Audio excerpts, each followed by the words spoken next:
People say that marriage takes work, and I disagree. It actually doesn't take much at all.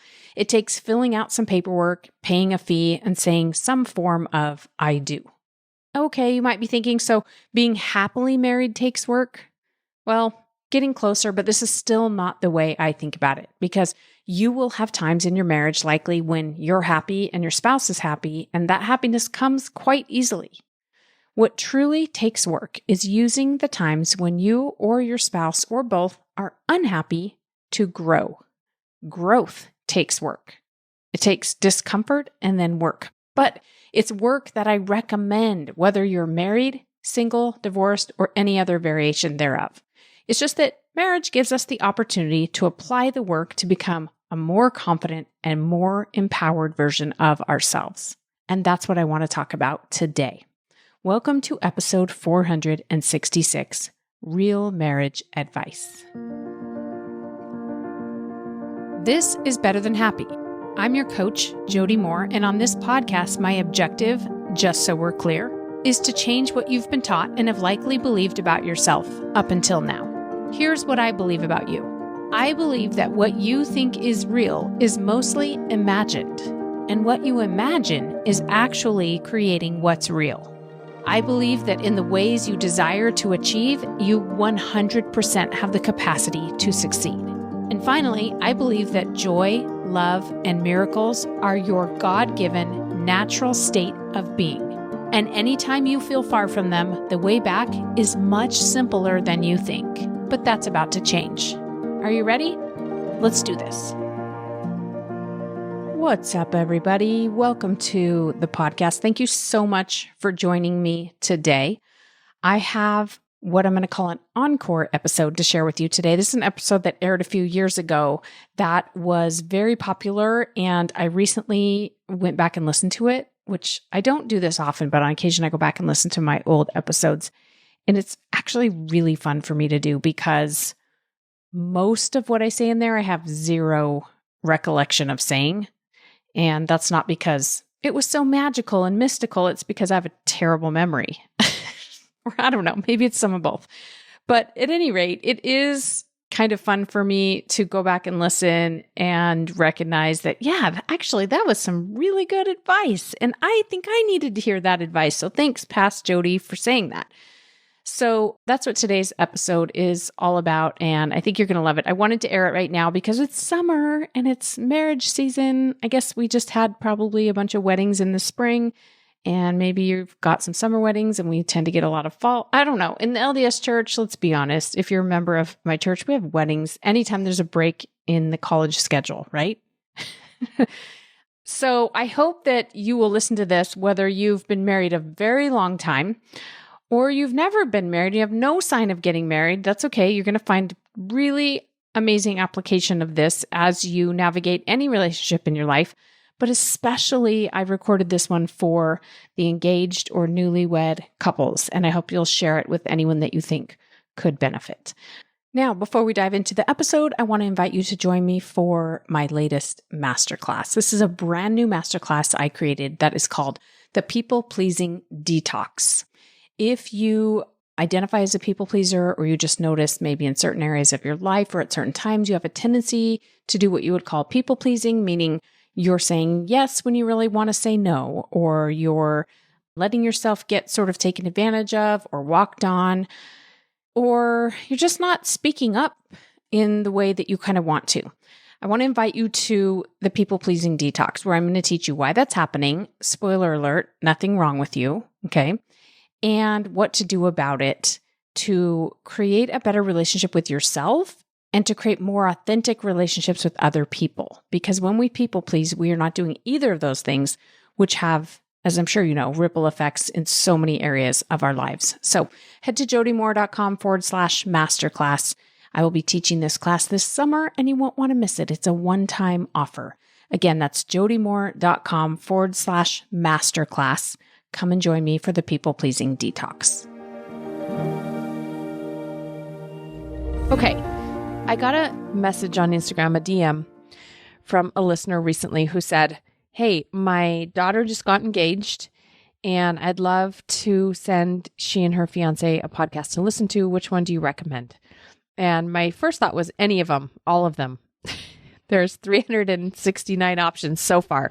Pick any one you like. Just have them listen, have them learn about their own emotions, their own thoughts, their own mental health, how to be healthier, how to just be a human with a human brain and be in charge of your brain and not let your brain be in charge of you. Any of those will help make their marriage better. But I did tell this woman, hey, you know what? It's a great idea. Let's do an episode specific to the advice that I would give to an engaged couple if they were sitting in front of me saying, what's the best advice you could give us, Jody Moore, about our marriage? Okay. So this is a shout out to that listener and her kids. But I know a lot of you will want to share this with your kids, but also it'll be useful even if you've been married for a very long time and you want a refresher. Maybe you want to listen with your spouse. Maybe you and your spouse want to discuss some of the things you're going to hear here today, especially if you feel like your marriage is struggling lately. Okay.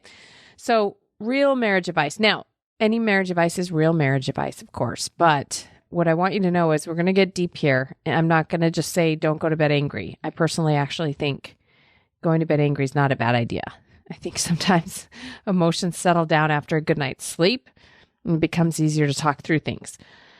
But these are the things that I think matter and make a difference in your marriage. Number one, you are not responsible for making each other happy.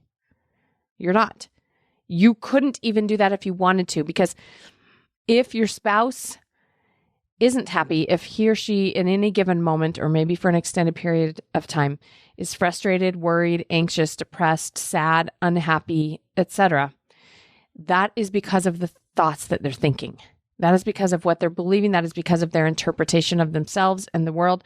And I'm not saying they're wrong. I'm not saying they're weak. I'm not saying there's anything wrong. For some people, it's extremely challenging, especially in certain circumstances, to think in a way that helps you feel more positive. And for some people, there are chemical, hormonal, biological factors making it challenging. And for some people, they just don't have the awareness or the understanding, or sometimes we just want to feel bad.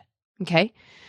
So as a person who's about to enter into a marriage or who is married, you have to know in your bones that you are responsible for your own happiness. You are. Now, this doesn't mean that you shouldn't make requests of your spouse. This doesn't mean you can't say, honey, you know what would be awesome is if you could come home from work a half hour earlier and be here to help me get dinner on the table. That would make my life so much easier. Would you be willing to do that? I'm all for you making any requests you want to of your spouse. What I'm against is you hanging your emotions on whether or not he or she complies, or whether or not they do it in the way that you pictured they would do it, or whether or not they do it with the attitude you wanted, or whether or not they think to do it without you asking, etc. And as soon as you delegate your emotions to someone else, you leave yourself powerless. It's a terrible, not fun way to feel, and it's not fun for the other person either. Okay? So you're responsible for your own happiness. You're also not responsible for your spouse's happiness.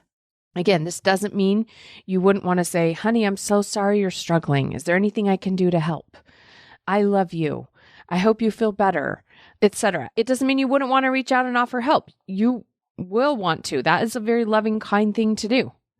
What it does mean is that you don't want to cross over into taking ownership. I did this when I was first married. My husband was struggling to figure out his career path, and he felt really bad about not having that figured out, and he was frustrated and overwhelmed with job hunting and being in some bad jobs and things like that. And I took that on. I thought, oh no, my husband is really struggling. He's depressed, he's anxious, he's overwhelmed, he's stressed.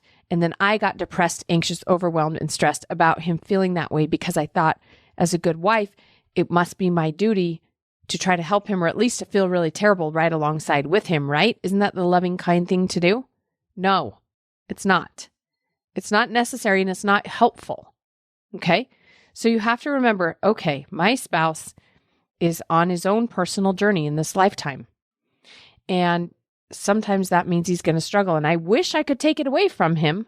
I would, but I really can't. Doesn't mean I won't try at times. I'm going to try. I'm going to do everything I can to help him and support him. But ultimately, I have to keep the knowledge that it's his to own. and that I need to own my emotions. And especially when my spouse is struggling, what kind of self-care do I need to keep myself feeling how I want to feel, to keep myself mentally and emotionally strong and healthy? I promise you that's the best thing you can do for you and your spouse. Number 2, a relationship is an awesome vehicle for your own personal growth. There's a lot of ways, but there's a handful that I have experienced or am aware of in my life that I know are awesome vehicles for growth. And I am all for us participating in things, if we feel called to participate in them, that help us to grow. And a relationship is one of those things, especially a marriage relationship.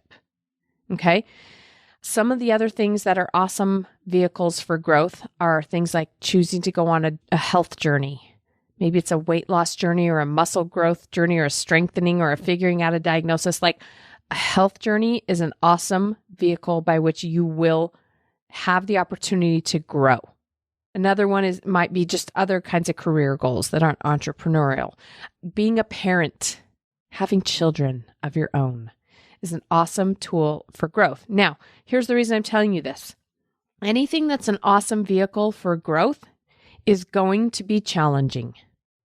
More challenging than we usually realize when we sign up for that opportunity for growth. Okay? It's going to be difficult. If it wasn't difficult, you wouldn't grow from it. That is the reason it's such an awesome vehicle for growth, because it is so difficult at times. You're going to want to quit. You're going to want to judge yourself. You're going to want to judge your spouse. You're going to think something's gone wrong. You're going to want to feel sorry for yourself. You're going to compare yourself or your spouse to other people or their marriages. You're going to be tempted to go down a path of becoming bitter or feeling sorry for yourself or resentful. You will have the opportunity to go down that path. You will also have the opportunity to overcome those primitive human tendencies and choose something different. Choose curiosity, choose empowerment, choose boundaries. Maybe even in some cases, choose to get out of the relationship. But you can choose to become a victim, or you can choose to take ownership of your experience in your marriage. I promise you will get that opportunity. Some of you, it will be a more extreme opportunity than others, but being married will give you that opportunity. And good news, if you make a choice that you don't like, you can always make a different choice. You're going to have to make this choice over and over again. Okay? So expect that it will be challenging, and it's worth it. Because of what you'll create on the other side of it, which is an extraordinary circumstance of a marriage that didn't exist before, a partnership between two people, as well as who you will become along the way as you create that. As you overcome, again, the natural default human tendency of negativity and blame and shame, you will become a stronger, more Christ-like, I think, version of yourself. It's worth it. Number 3, let's talk about money. I have some thoughts on money, okay, that I want to share with you as a newly married or engaged couple, or again, maybe you've been married a long time. If money is a source of contention for you, these are some things I wish someone would have told me when I was engaged to be married. First of all, make sure before you get married, you be very upfront with each other about your money situation. Because if you have a lot of debt, whatever kind of debt it is, student loan debt, credit card debt, whatever kind of debt you have, your spouse and you will now own that debt together. So you just want to know what you're signing up for. Not that it should change your decision, but let's be upfront with it. I promise you that if you have debt and you're embarrassed about it and you hide it from your partner, eventually there will probably come a day when you'll have to divulge it. And the longer you wait, the more anxiety you're going to create for yourself, the more difficult you'll make that situation. So let's just get it out of the way right now. Let's just tell each other about any debt that we have and go into this being open and honest. There's always a way out. Okay. There's always a way to get out of debt, but you got to be honest and own it first. Okay. That's the first thing. Second thing, we all have different comfort levels with how much money we think we should have in our bank account. We all have different buying behaviors. We all have different things we value, different things that we think are worth splurging on, and other things that we think aren't worth splurging on and we would call a quote unquote waste of money. We all have different ideas about how to use money, what the wisest way to use money. We all have different levels of scarcity and abundance in terms of our belief in our ability to create value and earn money. And that's okay. You and your spouse are probably not going to have the same ideas or views on any of those areas I just talked about. And that's okay. Okay? So your job is to work on how you want to think about money. Again, not that you can't offer it to your spouse, but he or she gets to choose how they want to think and feel about money. Okay? So I found that the best way to navigate this is that each person in the marriage relationship needs to have some ownership over some of the money. Okay? So the way that works best for my husband and I, and it took us years to decide this. When we first got married, we thought we don't want to have separate accounts because that feels divisive, right? My husband, I remember him saying it, then we have more accounts to have to balance and keep track of, make sure we don't overdraw on. Let's just have one account. That did not work well for us because of what I just described. We have different ideas about how and when to spend money and how much needs to be in the bank account until payday and just all kinds of reasons why that was problematic for us. What made a huge difference was once we each got our own accounts. Okay. Now, the way we have it set up, and I'm not trying to say this is the right way or the best way even, but this is what worked really well for us, is that we each have an account, but our accounts are linked. We have our main account, like we call it our expense account, because all of our monthly expenses get paid out of that account. Like our mortgage payment and our utilities and our whatever bills we know are going to come up every month, we have them set up to be paid automatically out of that main account. And when my husband or I get paid, our paycheck, a certain amount of our paycheck that we know will cover all of those bills goes into that account. And we can both see what's happening in that account. And then we both have our individual accounts where, again, they're all connected. So I can see my husband's account at any time. He can see my account. We just both like that. We like the transparency. I'm not trying to hide anything from him and he's not trying to hide anything from me. But we each have accounts that we understand what gets paid out of those accounts and how much money we have that gets put into those accounts every month. So when we first started doing this years ago, my husband and I were both working for corporate. We figured out, okay, these are our expenses. These are our bills. What's left? It wasn't as much as I wish, but there's a little bit left over, right?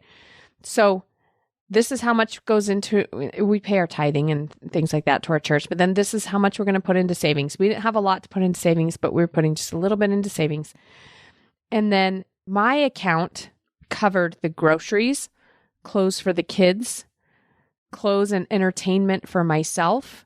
If I wanted to eat lunches out, gas money for my car. All of those things came out of my account. And that's just because that's the way we had it set up. I did the grocery shopping. I bought the kids' clothes. That just worked well for us. Okay. So my account was a little bit bigger than his because he wasn't grocery shopping. He wasn't buying the kids' clothes, right? So his account covered his gas money, his lunches out, if he was going to eat lunch out, any kind of entertainment or fun or anything he might want to buy if he was going to go golfing one day or something. That all had to come out of his account. And we both agreed on this is how much goes in your account. This is how much goes in my account. That way I can manage that portion of our money to my comfort level. Okay. I can manage it the way I choose. If I decide to buy a pair of shoes, I might have to spend a little less on groceries that month. I might have to get more creative, or we might have macaroni and cheese one night instead of the nicer dinner I wanted to make, right? But that was my money to figure out how to manage. And he had his money to figure out how to manage. And once we started doing that, everything got so much better for us financially because we could operate within our own comfort levels. We had respect for one another. It wasn't like I have to ask my husband's permission to spend money on this thing. No, you're an adult. And by the way, it doesn't matter if only one person in the marriage is working. If only one person is working, you still manage your money the same way, okay? In a lot of marriages, one person works and one person is raising the kid or at home more with the kids and taking care of the household more. That's fine. That still doesn't mean that it's one person's money. It's both of your money. You've just decided to divide up the responsibilities in that way, okay? You're both responsible for the finances of your life. I want to say that again. You're both responsible for making sure that your financial needs are met in your life and in your family. It is not one person's job. Even if you decide the way we're going to handle that is you're going to work, I'm going to stay home. Okay, that's cool. But it's still both of your responsibility to make sure you're provided for financially. And it's both of your money. I didn't make that up. That's what the state says. If you choose to get a divorce, the state's going to say half the money goes to this person, half goes to the other person, regardless of who went to work and earned it. Okay, so it's your responsibility to make sure that you're taken care of financially. And if your spouse doesn't want to go make as much money as you want to have in your life, then you figure out. You're going to have to figure it out how to make some money. Don't delegate money to one person. Don't think that it's one person's money. It's just not. That's just not the truth. Okay? All right. I think that's all I had to say about money. Let's talk about number 4. Let's talk about sex, baby. All right. Let's talk about intimacy, physical intimacy or sex in your marriage. Now, this one is especially challenging for all my listeners who are members of the Church of Jesus Christ of Latter-day Saints, because by the time we get married, we have little to no sexual experience, and suddenly we're supposed to get naked and have sex every day, or however often. Okay. I remember the first time I discovered Dr. Jennifer Finlayson Fife. I was already married, well into my marriage, like 7 or 8 years probably. But I remember thinking, oh my gosh, I wish I would have found her before. She's pretty life-changing. I'm sure you are familiar with her. If not, go look up Dr. Jennifer Finlayson Fife. She's been on our podcast a couple times. She's been on a lot of podcasts, and you can find her all over the internet. But one of the things she said is, as you've been dating, you haven't been very physical. Don't think that automatically on your wedding night you should have sex. You can, but that might not be the natural next step. A relationship should progress physically in a, slow step-by-step way. It shouldn't be nothing one day and then everything the next. That's not a natural, normal way to develop a healthy, intimate, physical relationship. It should come one step at a time. It should slowly build towards something really, really intimate, like sexual intercourse. Okay. So there's that, but nobody owes each other anything. You do not own each other's bodies now that you're married. You're not entitled to each other's bodies now that you're married. You still both have stewardship over your own body. And you need to understand that about your own body, and you need to understand that about your spouse's body as well. And that a healthy relationship, a healthy, intimate, physical relationship comes from mutual respect and a sharing of yourself, not a taking what feels like yours. Okay? That said, it's something that you're just going to have to navigate and figure out. And at times it will be awkward, and that's okay. Let it be fun also. And the other thing I wanted to say about this topic is it's completely natural and common for there to be a higher desire partner and a lower desire partner. So if you find that you want sex more often than your spouse, or your spouse would like sex more often than you do at some point, that is normal. You can both work through that. Obviously, you're both going to have to compromise a little bit. But don't think that something's wrong or, oh no, I ended up in this situation. How did I get so unlucky? No, that's the most common. It's much less common for both partners to have just equal sexual desire, equal ideas about frequency. There's often a higher and a lower. And if you need more help on that later, no shame in getting more help. Okay, number 5, let's talk about kids and parenting. If you're going to have kids, if you're going to become parents, I recommend, again, that when you're engaged, you discuss how many kids you think you want to have. Now, I say how many you think you want to have because some of you are very young. listening to this podcast, and maybe you are going to change your mind. And even if you're not super young, maybe you change your mind. That's okay. I'm not saying you have to commit to something right now. And I wouldn't expect you to expect your fiance to commit right now, because as you grow and evolve and life happens, you might change your idea. You might decide you want more kids or less kids. But I think it's a good idea to have an understanding of ballpark. What do you pictured? Have you always pictured yourself with a really big family? Or have you always pictured yourself with 1 or 2 kids or a smaller family? That's a good thing to know about the person that you're about to marry, because that is going to be a joint decision, right? Again, just like with money, both of you are responsible for being there and helping raise those kids and take care of the home, all that comes along with having kids in a home. It is both of your responsibility. Now, just like with the money, you might decide that one person is going to own the majority of that responsibility and the other person's going to own other things like going to work. Okay, that's fine. Ultimately, you're both still responsible for it. Okay. And just like if the person in charge of earning money needs to say, I need a little help, I can't do this on my own, the person raising the kids is also allowed to say, I need a little help, I can't do this on my own. So if you keep the ownership over all the parts of your home and your life, regardless of how you decide to divide up the actual work of it, I promise you will have a much healthier marriage. I promise that you will feel more empowered in your life too. I don't know if this is the right word to use in this situation, but I'm going to try it anyway. There's a difference between delegating and abdicating. Okay? So if I'm going to keep the ownership over raising the kids, then I'm sort of delegating that part of my responsibility, at least the majority of it during the times I'm working, to my spouse. That's not the same as abdicating. Abdicating is, I don't even know what's going on. I'm like, not interested. That's your job. That's not mine. I just sort of shut off my awareness and my ownership of it. Delegating is like, yeah, that's a good idea. You take on that part. I'll take on this part. I think that will work well for now. Let's try that. Okay. That's true with money. It's true with the home and the kids. Don't abdicate your responsibility. And then the final thing I want to say about being a parent and having kids is that you and your spouse will each have your own relationship with your kids. You will also have like a joint relationship. I feel like my husband and I together have a relationship with our kids. Like there's us and our kids, and there's times when we have conversations and we've both maybe discussed something ahead of time. We sit down together to talk to our kids about it. So we have that relationship, but we also both have our own individual relationships with each of our kids, and they're not the same, and that's okay. Some of the things that my husband maybe is more strict about, I'm a little more laid back about, and vice versa. And it doesn't mean that you can't be respectful of one another.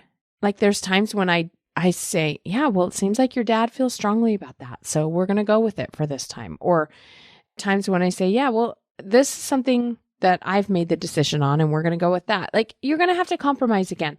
But my point is, don't overstep your bounds. Even if you see your spouse have a relationship with your child that you think is negative, maybe they argue a lot. Maybe you think that they should get along better or they should listen to one another better or what have you. Again, you can care about it. You can offer suggestions and help, but don't cross the line into taking ownership of it. That doesn't work for anyone. Now, again, there are times when I would say, like, if your spouse is abusive to your children, that is a boundary situation. That is a time when you're going to step in and go, that's not okay. It's not okay for you to treat our kids that way or talk to our kids that way, etc. If you do, this is what I will do to protect them. Okay. That's different. I'm not talking about that. I'm talking about you're not always going to like the way your spouse parents. You're just not. You're going to think that they're doing it wrong. You're going to think your way is better. And that will create problems in your marriage. You have to remember that we all have our own approaches and our own methods, and respect that your spouse will have his or her own relationship with the kids as is supposed to be the way. Okay, number 6. I really want you to keep this in mind, okay? Especially if you've been married for a while or as the years go by and the newness and the excitement is going to wear off, okay? And there's still going to be a whole nother version of what's awesome about being married. But keep in mind, you are never stuck. You're not. It's going to feel like you are, possibly. Your brain's going to tell you that you are, and I promise that you're not. I notice a lot of people continue to live their lives in the exact same way day after day, year after year, because they think they're stuck. They think that because they have responsibilities and they've made commitments that they're stuck. You're not stuck. Here's what I mean. Do you still like living where you live? Because you don't have to stay there. You don't have to stay in the same house. You don't have to stay in the same neighborhood. You don't have to stay in the same city or state or even in the same country. Do you want to mix it up? You don't have to stay at the same job. You don't have to even stay in your family. You don't even have to stay in your marriage. Do you want to? Great. But don't be afraid to mix up parts of your life that don't cause big waves and ripples, because if you don't, at some point, you're going to feel stagnant. This is what a lot of people call a midlife crisis. Okay. But if you're constantly changing up the little things, like I'm going to change up what we eat for dinners. I'm going to change up when we eat dinners. I'm going to change up the furniture in my bedroom. The other day I had this thought, we should change what size of the bed we sleep on, honey. I didn't say this to him yet, but I might. Because I seriously have this belief that we need and like change. We don't always want big change. We don't want change we weren't expecting.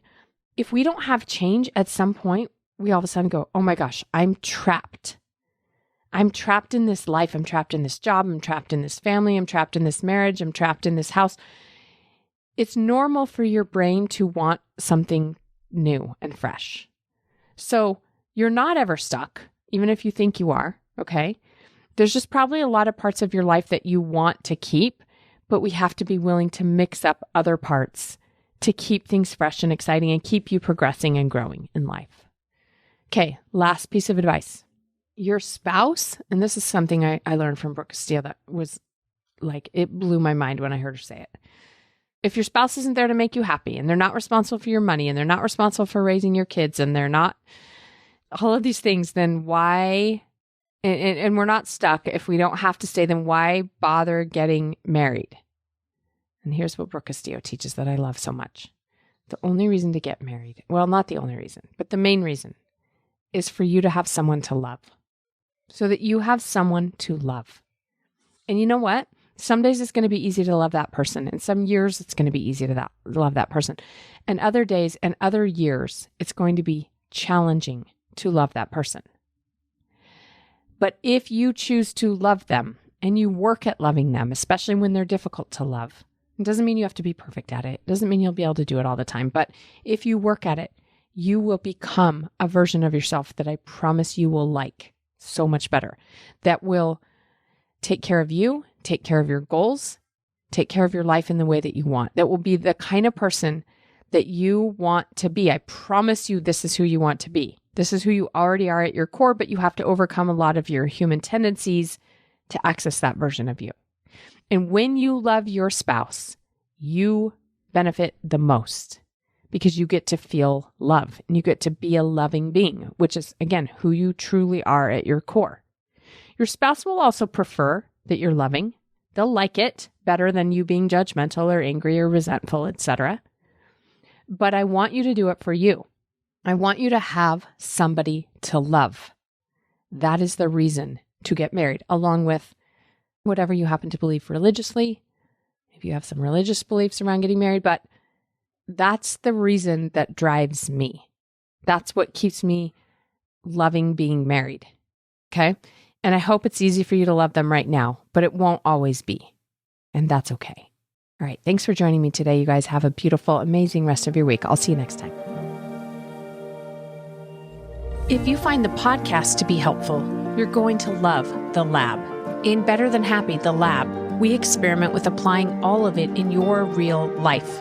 Whether you're in the middle of a challenge and ready for some relief, or you're ready to commit to pursuing your dream goals and making them a reality, come join me in The Lab at jodymoore.com/The Lab. That's jodymoore.com/The Lab.